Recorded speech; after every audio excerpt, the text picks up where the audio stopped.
we continue on our discussion on Gibbs sampling. So this is the third part uh, of the discussion.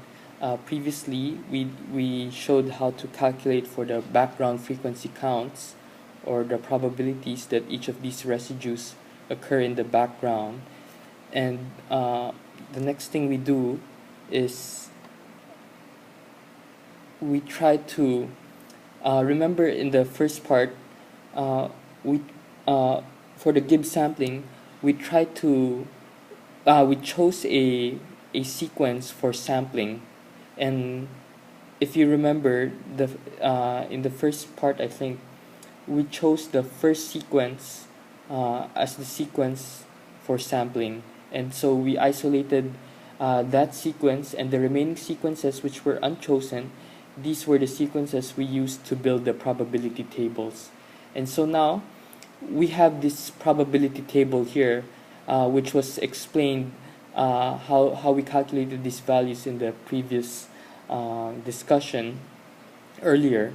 So now that we have this table here, it's time to use the sequence we chose for sampling. And this sequence here is the first sequence. Remember, we have 4 sequences, and we chose the first sequence for sampling.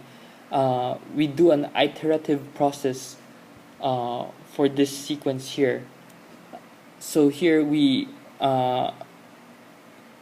there are actually 10 residues for this sequence here, and since our Gattaca motif is 7 residues long, then you can actually have 4 positions for the Gattaca motif. You can start here, you can start here, you can start here, you can start here.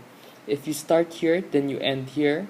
If you start here, then you end over here. And so you have these 4 possible positions for the motif for the first sequence, which is our chosen sequence for sampling.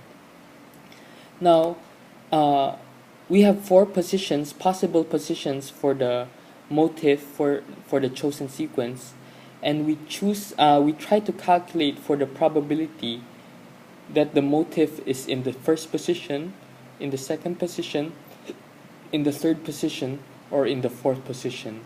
Now, how do we calculate for these probabilities of where the motif is, if it's in the first position, in the third, or in the fourth, or in the second? And the way to calculate this is we simply multiply the probabilities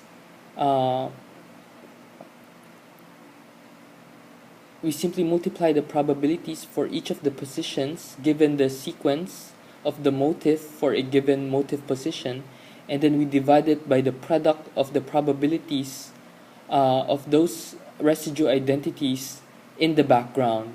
Let me try to explain that. So for the first position here, you have this sequence here, A, C, C, A, P, G, A. For the numerator here, we're trying to calculate A1, which is this 0.16. P1A stands for the first position, and the first position is an A. So we're trying to obtain what is the probability that the first position of your motif is an A. And we use that from the table here. From the table here, the first position, and what is the probability that in the first position you have an A as the residue identity? It's a 0.1, and you put the 0.1 there. For the second position, what is the probability that you have a C? And you simply refer to the table. For the second position, what is the probability that you have a C there? And it's a 0.3, and you put the 0.3 there. And you just repeat the process. Like for instance, for position 7 is an A. So what is the probability that you have an A at position 7? And you cross-check against this table, and you see that at the 7th position you have an A over there, and so you put the 0.1 there. Now you divide this product here by the background, the product of the probabilities of the background frequencies. So what is the probability, for instance, that you have an A in the background? And so you just look at the table. What is the probability that in the background you have an A? It's 0.31, and you put a 0.31 there. Now for the second position, which is a C, what is the probability that in the background you have a C? So you just look at the table and it says 0.23, and you repeat the procedures. Like for instance, for position 7, you have an A there because you have an A here. So what is the probability that you have an A in the background, which tries to simulate what is the probability that you obtain an A by random chance? So the probability of getting an A in the background or by random chance is simply this number here, 0.31, and you get this 0.31. If you multiply all of these probabilities and you divide them by the product of these probabilities in the denominator, then you would get something like 0.16, which is the number here. Now, once you obtain the number, which is this number here corresponds to the probability that your motif exists at position 1, meaning your motif starts here. And the next thing we do is we try to calculate for the probability that your motif starts at letter C, at this second position here, and it ends here at C. And so we just repeat the same procedure here. Like for instance here, we calculate for the probability that you obtain a C in the first position, since now our first position here is over here. And then we calculate the probability that you have a C again in the second position, since now your motif, we assume that your motif starts here. So what is the probability that you obtain a C in the second position? You just look in their table. The second position probability that you obtain a C is a 0.3, and then you just repeat the same procedure and you should get something like 0.13, and then you repeat it for the third position. Here we assume that your motif starts over here at the third position, and then we calculate again for the probability that your motif starts at the fourth position, and you get this table here which summarizes the probabilities that your motif would start at these given positions. Now what do you do once you have these probabilities here? The next thing you do is you try to normalize them, meaning that this number here, you divide it by the sum of these numbers here. So it's like 0.16 divided by the sum of 0.16, 0.13, 0.26, and 0.017, and you should get something like 0.28. And then you do the same for 0.13 divided by the sum of this one, and you should get something like 0.23.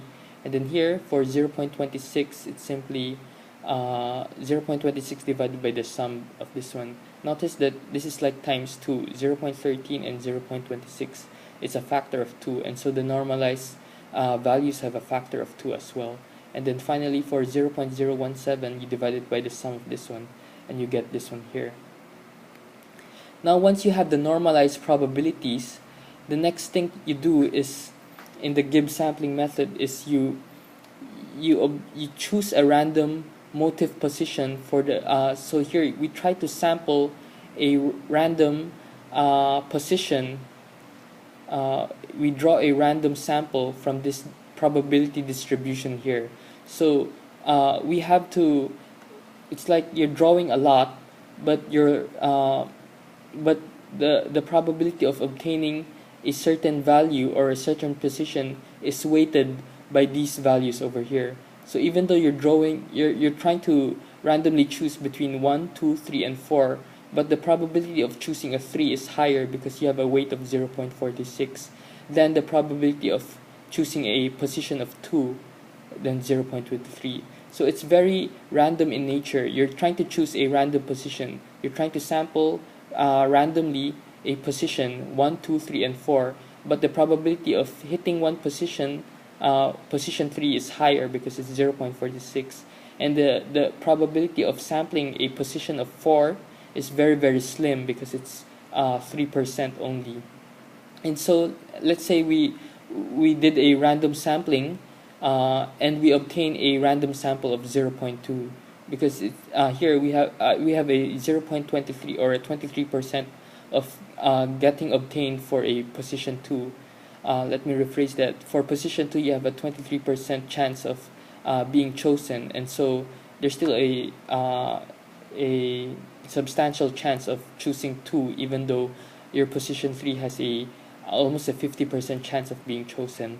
So here we chose a 2, and so the new motif position for the first sequence is the second position here, and this is how it looks like. For the first sequence, the new motif position, based on the frequencies